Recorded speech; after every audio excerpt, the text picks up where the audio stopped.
हस मोर कोंडा गांव जिला।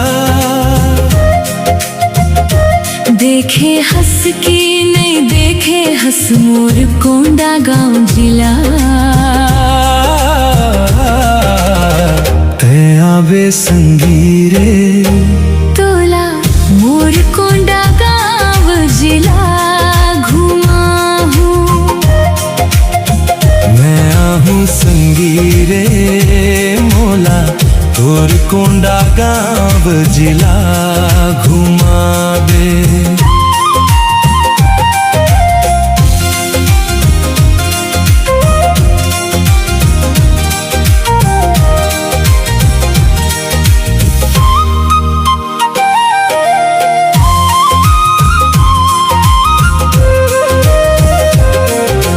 केशकाल में आवे संगी केशकाल घाटी देखा हूँ। टाटा मारी के डोंगरी ले सुंदर नजारा दिखा हूँ। कोई मारी झरना के पानी झर झर बहते हैं। हरियर जंगल बीच संगी मनला मोह लेत है। आवे संगी रे तोला मोर कोंडा गांव जिला घुमा हूँ। मैं आहूँ संगी रे मोला तोर कोंडा गांव जिला घुमावे।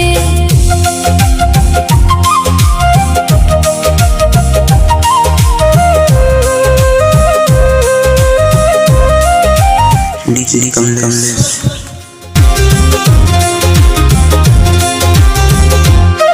विश्रामपुरी में आवे संगी माँ झिंगड़ तोला घुमा हूँ।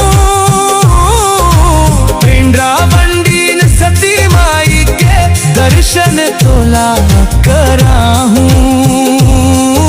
मड़ई मेला गाना बाजा रेला नाचा हो ही। बस तेरी हाँ संस्कृति देख के मन तोर खुश हो ही। आवे संगी रे तोला मोर कोंडा गांव जिला घुमा हूँ। मैं आहूँ संगी रे मोला तोर कोंडा गांव जिला घुमा दे।